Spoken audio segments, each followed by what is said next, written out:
Uncontrolled hypertension और malignant hypertension में यही अंतर होता है, दोनों में बीपी कंट्रोल्ड नहीं होता। अनकंट्रोल्ड हाइपरटेंशन में हम दवाइयां ले रहे नहीं होते, या तो ले रहे होते हैं तो बीच में छोड़ देते हैं कि वो नॉर्मल आ गई। और मैलिग्नेंट हाइपरटेंशन में क्या है, हम रेगुलर दवाइयां ले रहे हैं, फिर भी हमारा बीपी कंट्रोल्ड नहीं है, और हम वो दवाइयों की मैक्सिमम डोज पे हैं।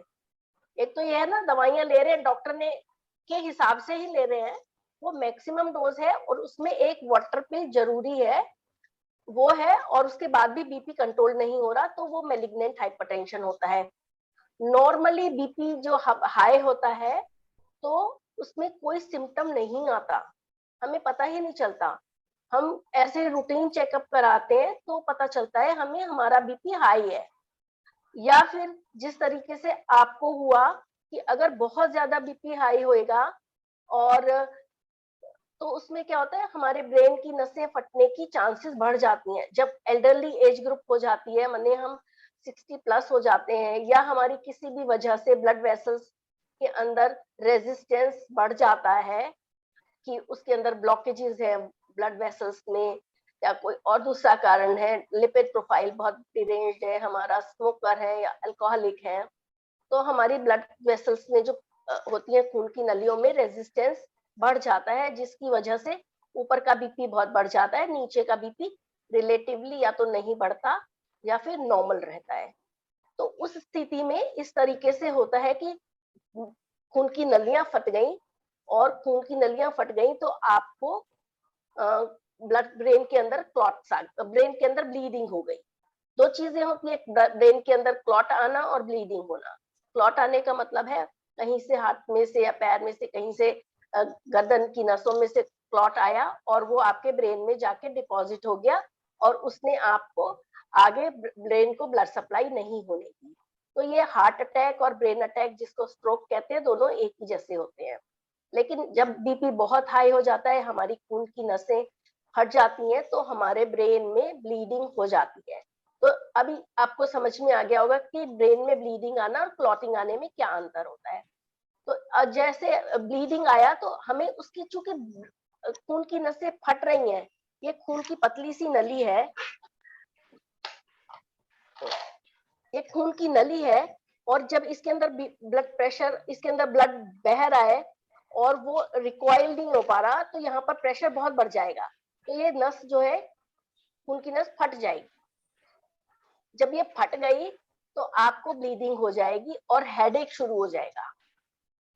ये आंख की नस में भी फट सकती है तो आंख लाल हो जाएगी, नाक में फट सकती है तो नाक के अंदर से नक्सीर आनी शुरू हो जाएगी।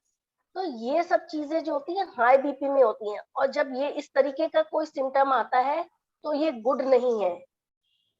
क्योंकि अगर मान लो ब्रेन में इस तरीके से ब्लीडिंग हो गई, हो सकता है आप कोमा में चले जाए, हो सकता है आपको पैरालिसिस हो जाए जो रिकवर ना हुए।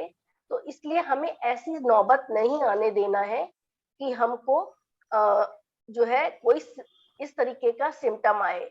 बेस्ट होता है कि सिम्टम आने से पहले ही हम अपने बीपी को कंट्रोल में रखें। तो ये बीपी को कंट्रोल करना बहुत बहुत आवश्यक है। लोग कहते हैं मेरा बीपी तो हाई रहता है पर मुझे कोई सिम्टम नहीं आता, इसलिए मैं ट्रीटमेंट नहीं लूंगा। ऐसी सोच बिल्कुल गलत है। अगर आपका ब्लड प्रेशर हाई है तो आपके पास, जैसे मैं हमेशा कहती हूँ, अब आपकी जो है 84 लाख योनियों में से जो हमारी मनुष्य योनि, जो हमारी क्लास है आत्मा की, उसके 3 टॉपर्स होते हैं। पहला टॉपर होता है फिजिकल एक्टिविटी और हमारी सोच, दूसरा होता है खान पान हमारा, और तीसरा होता है हमारी दवाइयाँ। तो अगर हमारे पास पहले 2 टॉपर हैं तो हो सकता है हमें या तो दवाइयों की जरूरत ना पड़े, या हो सकता है दवाइयों की मात्रा कम लगे। यदि हमें बीमारी है और हम पहले 2 टॉपर से अपनी बीमारी को कंट्रोल रख सकते हैं, तो हम इसको कहते हैं reversal of disease. Reversal of disease का मतलब है आपने अपने बीमारियों को अपने लाइफस्टाइल से ही कंट्रोल में करके रखा हुआ है। तो ये रिवर्सल ऑफ डायबिटीज भी हो सकता है, रिवर्सल ऑफ हाइपरटेंशन भी हो सकता है। इस तरीके से हम रिवर्सल ऑफ डिजीज इन सबको कहते हैं। तो ये बहुत बहुत जरूरी है।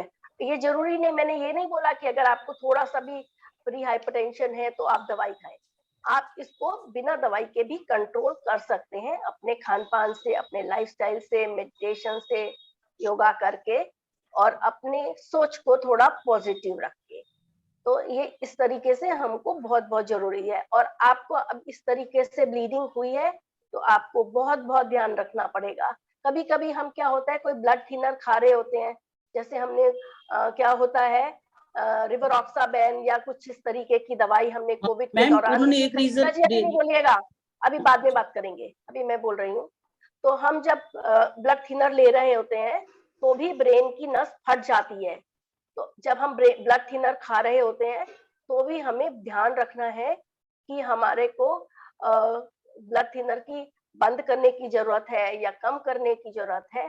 तो ऐसा आप डॉक्टर से डिस्कस करेंगे, क्योंकि अगर हम ब्लड थिनर ले रहे होते हैं तो हमारे ब्रेन की नस फट सकती है, हमारे जो खून के जो पेट की आंतें होती हैं, पेट और उसकी आंतें होती हैं, उनके अंदर छोटे छोटे अल्सर बन सकते हैं, जिसकी वजह से हमें खून बूंद बूंद बूंद बूंद करके गिरता रहेगा और हमें खून की कमी हो जाएगी। तो ये हमको थोड़ा सा ध्यान रखना है। ऑल्दो मेरा ये टॉपिक नहीं था, बट आज हम लोग डिस्कस कर रहे हैं क्योंकि मेरे को लगा ये मेरे एच से ही रिलेटेड है, हाइपरटेंशन से, तो मैं इसको आज हम डिस्कस कर रहे हैं।